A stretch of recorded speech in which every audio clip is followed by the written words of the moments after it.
generalmente la definen así. Me llama la atención que aparezcan verdad, amor, intransigencia, consecuencia, amor, fe, esperanza, gobierno, amor, misericordia, imparcialidad. Generalmente las personas traducen justicia relacionándola con la ira y con justos juicios. ¿Ya? Entonces, cuando dice,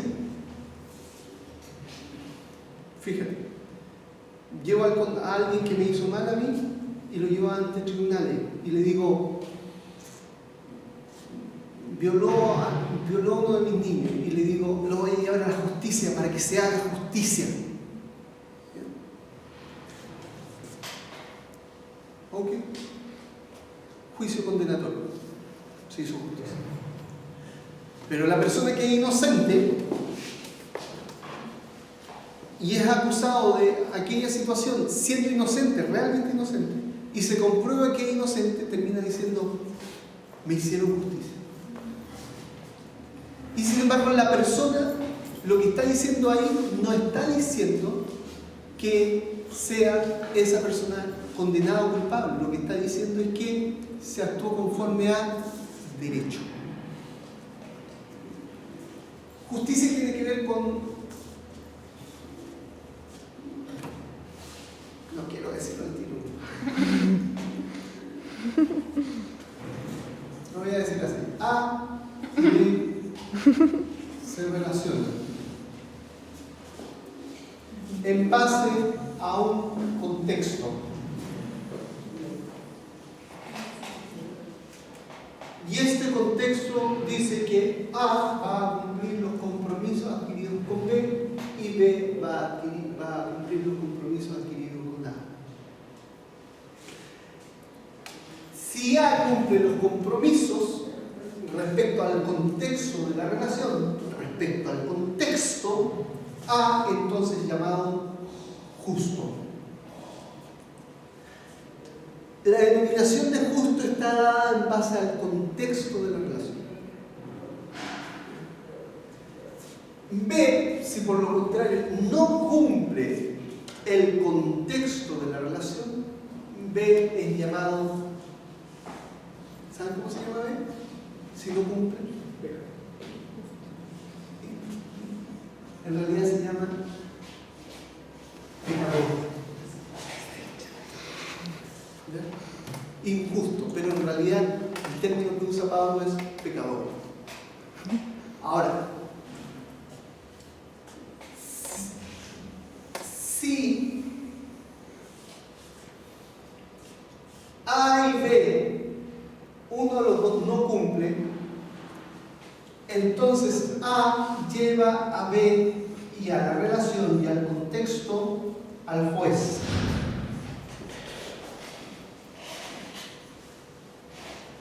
Entonces, se da una relación entre este sistema y el juez.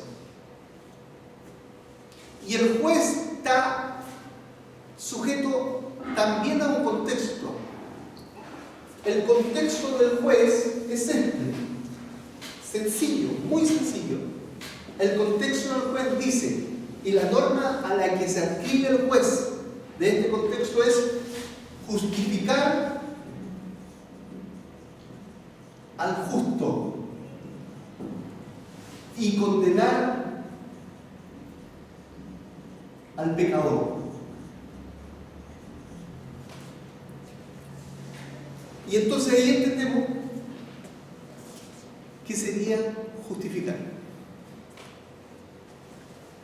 ¿Qué sería justificar? ¿Salvarlo? No. Estamos hablando de un juez. Justificar al justo sería reconocer que él cumplió las normas de la relación. Y es la declaración verbal del juez que dice, él es justo. ¿Ya? Justificar, declaración verbal, declarando justo al justo. Entonces A y B se relacionan, B no cumple con la relación, con las normas de la relación. Es el pecador respecto al contexto de la relación y de las normas de la relación. A es el justo. El juez en este caso tiene que evaluar cuál de los dos es el justo y evaluar cuál de los dos es el pecador. Los dos son evaluados. En el caso de encontrar al justo, el juez justifica al justo y al pecador lo condena. Eso tiene que hacer. Ahora, frente a esto aparece otro personaje.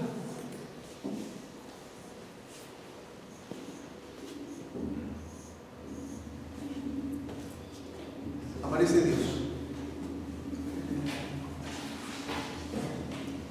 Pregunto, ¿en base a qué Dios se relaciona con el sistema? ¿En base a qué Dios se relaciona? Dios, ¿qué tiene como sustento para relacionarse con el hombre?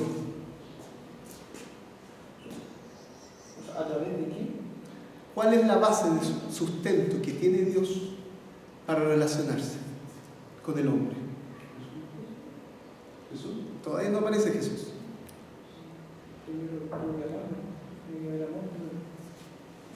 ¿Pero por qué? ¿Por qué te ama Dios? Porque Él es amor. Ok, por ahí puede decir su esencia. Ok. Sí, pero el Señor también es el creador de los animales.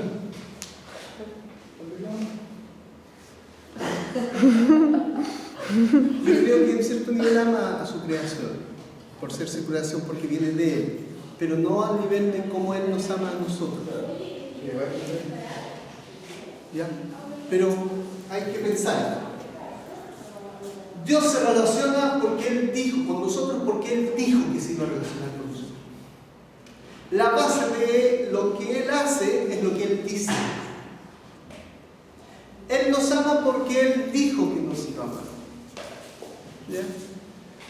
Sus dichos, sus promesas, lo que Él dice es el sustento de la relación.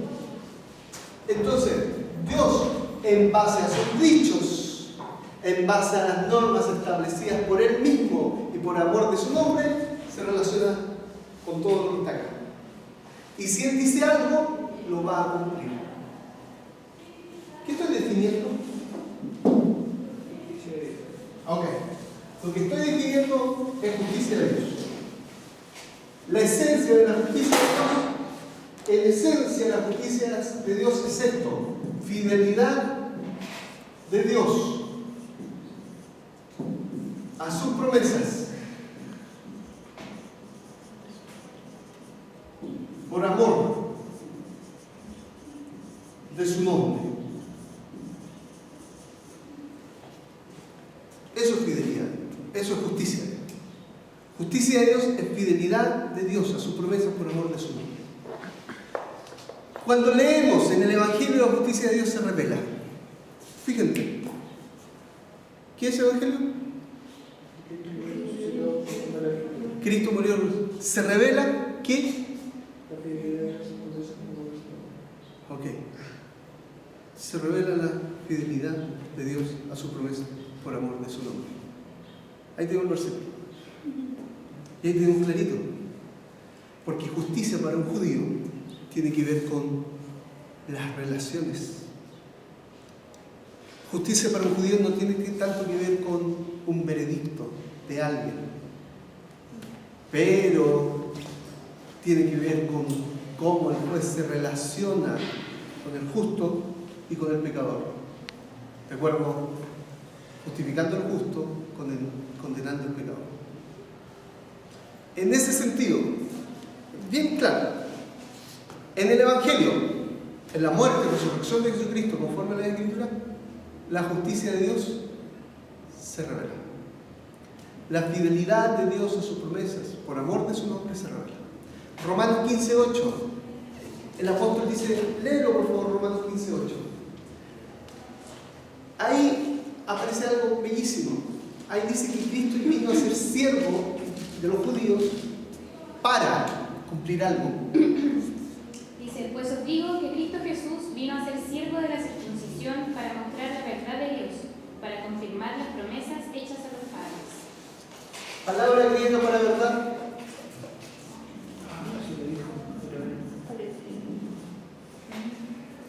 Se traduce de dos maneras aletheia. La palabra aletheia se traduce como verdad y se traduce como fidelidad.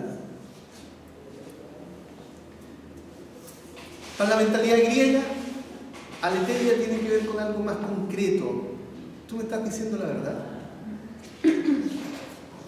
Para la mentalidad judía, aletheia tiene que ver con algo más de relación. ¿Tú estás siendo fiel a nuestra relación? ¿Qué connotaciones tiene una respecto a la otra? Son bastante diferentes. Leámoslo como fidelidad entonces. Pues os digo que Cristo Jesús vino a ser siervo de la circuncisión para mostrar la fidelidad de Dios, para confirmar las promesas hechas a los padres. Okay. Cuando hablamos de fidelidad, ¿de qué hablamos? De promesas. Por esto vino a ser siervo Jesús, para mostrar la fidelidad de Dios a las promesas hechas a quién? A los patriarcas, a los padres, a Abraham, Isaac y Jacob particularmente. Él viene a mostrar la fidelidad de Dios a sus promesas. En el Facebook coloqué 8 o 9 lugares que la versión griega del Antiguo Testamento traduce, en vez de fidelidad, traduce como justicia. Por ejemplo, en Isaías 37, creo, no recuerdo, en el Facebook lo van a encontrar, dice: nosotros los padres vamos a enseñar la fidelidad a nuestros hijos, la fidelidad de Dios. Eso dice el hebreo. Pero el griego, en el año 200 a.C., la traducción griega del Antiguo Testamento lo tradujo así: lo que se le va a enseñar a los hijos es tu justicia. Y hay 8 ocasiones más que los judíos, en vez de traducir fidelidad, traducen justicia. ¿Por qué? Porque para ellos era fácil entender que cuando hablamos de justicia, hablamos de fidelidad de Dios a su promesa por amor de su nombre. ¿Estamos? Fíjate, pensémoslo así. Yo soy el camino. ¿Qué más sigue diciendo? Cambiémosla. Yo soy el camino. ¿Quieres ver cuán fiel es Dios? Ve a Jesucristo. Ahí está. Él es la verdad. Él es la aletheia de Dios. Él es la fidelidad de Dios encarnada. ¿Ya? Entonces, ahí ya estamos transformando y estamos viendo que esta cosa, más que con conceptos teóricos, tiene que ver con relaciones. Y que Dios, más que aprender a nivel intelectual ciertas cosas, Él quiere relacionarse con nosotros desde su justicia. ¿Desde dónde quiere relacionarse entonces Dios?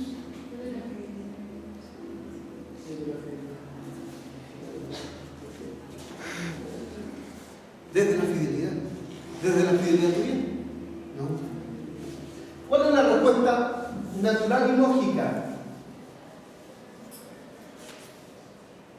de una esposa a un esposo que es infiel?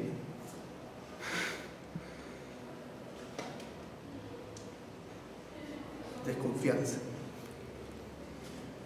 ¿O no?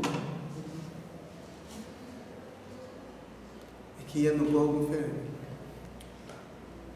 La respuesta natural y lógica de una infidelidad de un pololo a su polola es que ya no puedo, es que esto se acabó. ¿Y por qué? Es que no puedo confiar en ti. Yo no estoy tranquilo, no estoy tranquila sabiendo que tú saliste. Desconfianza. ¿Cuál es la respuesta natural y lógica a la fidelidad de Dios entonces? Confianza. Confianza. Y la Biblia a esto le llama Fe. La respuesta natural y lógica de la fidelidad de Dios a sus promesas por amor de su nombre es la fe. ¿Qué pasa si el esposo le dice, amorcito, sí, yo te prometo? Y la esposa dice, no te creo. Pero si te prometo, te lo juro por lo que más quieras. Y la esposa le dice, es que no te creo. ¿Cómo le está llamando? ¿Qué le está diciendo al decirle no te creo? Pero hay una frase, una palabra, no te creo a ti. Que es mentiroso. Ah, ok. ¿Qué pasa si tú no le crees a Dios? Estoy llamando mentiroso. Y entonces mi relación respecto a la vida y respecto al dador de la vida y al Señor de la vida, no, yo no te creo. Tú mientes. Aunque no lo digo, pero solo decirle no te creo es llamarlo mentiroso. Entonces,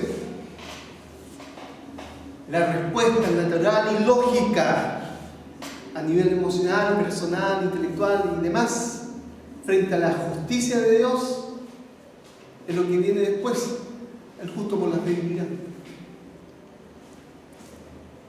Fe. Y aquí encerrada, dentro de la palabra fe hay una palabra un poco más larga.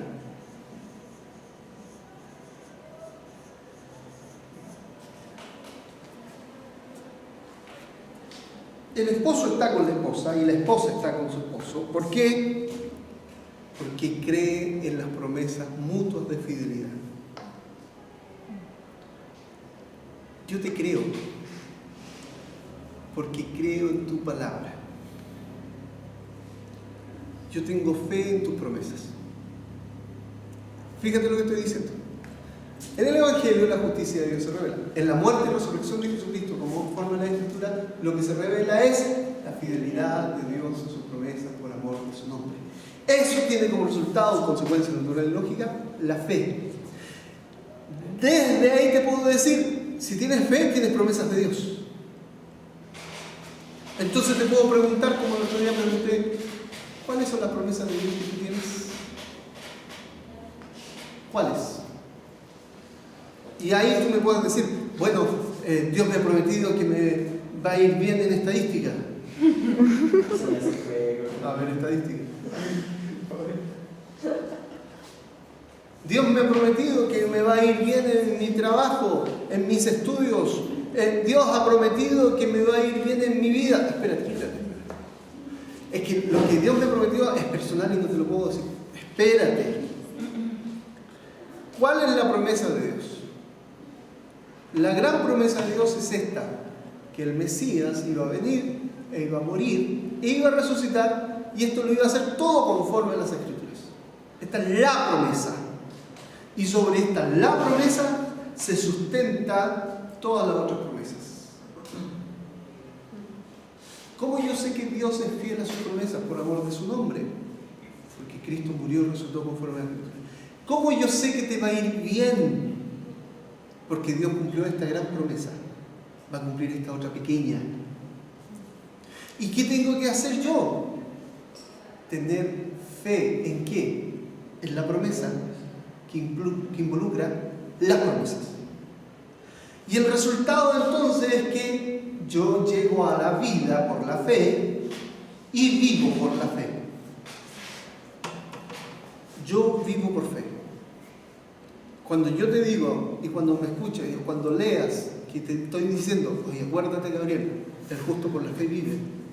Lo que estoy haciendo referencia es que tú tienes promesas de Dios, Gabriel. Y tienes que conocerlas. Y que la principal promesa es que Cristo murió y resucitó por ti. Y desde ahí construir. Y si tienes fe, tienes promesas. A una amiga, yo le pregunto, ya, ¿y cuáles son? ¿Tienes fe en Dios? Sí, sí tengo. Ya, ¿y cuáles son las promesas de Dios que tú tienes para tu vida? Es que eso es un problema. He sido durante 25 años evangélica y nunca he tenido claro cuáles son las promesas de Dios para mi vida. Entonces, ¿de qué me hablo? Entonces, fe involucra promesas. Y si involucra fe, involucra promesa, fe involucra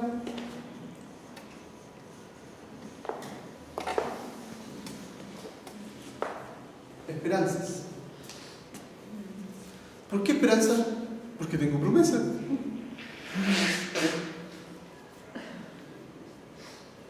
Tengo promesas.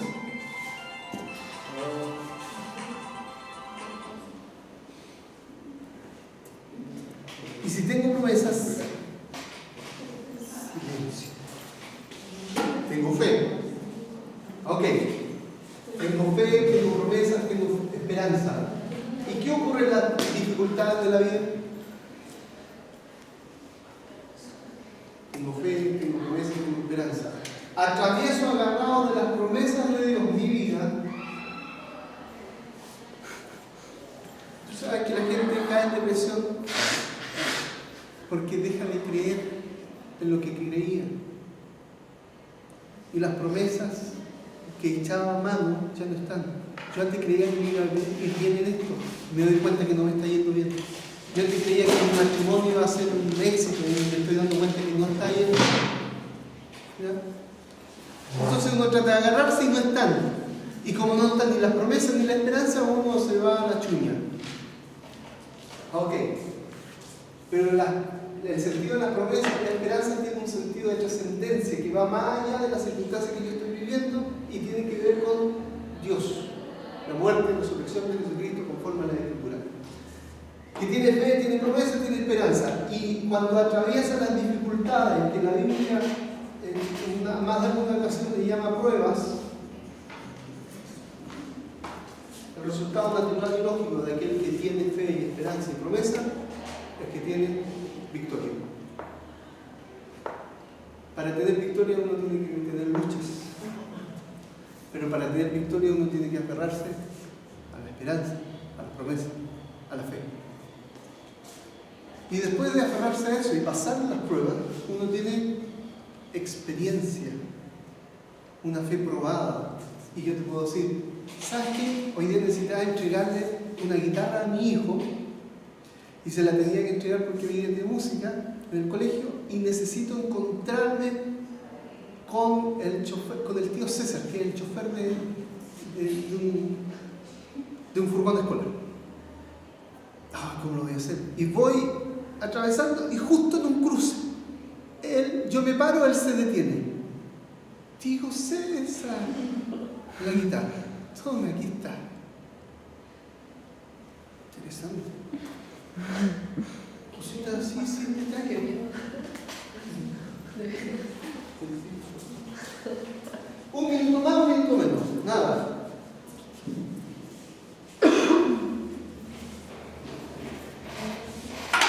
Según la Biblia, justo, ¿quién es?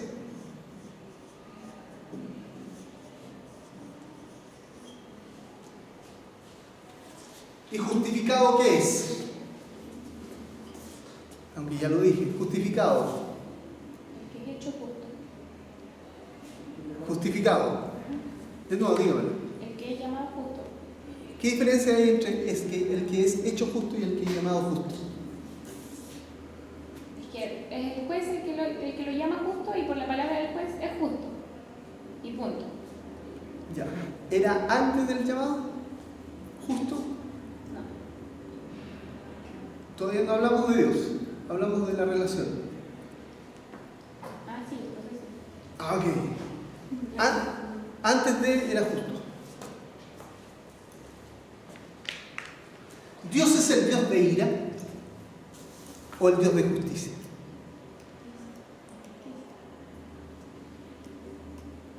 ¿Dios es Dios de ira o Dios de justicia? ¿Lo puede ser ambos? No. ¿Ah?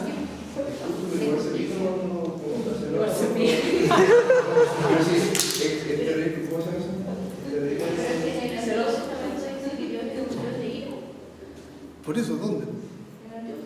No dice. Pero, o sea, no lo dice así como Dios es un Dios de ira, pero legítimo que se enoje si Nosotros, Malu,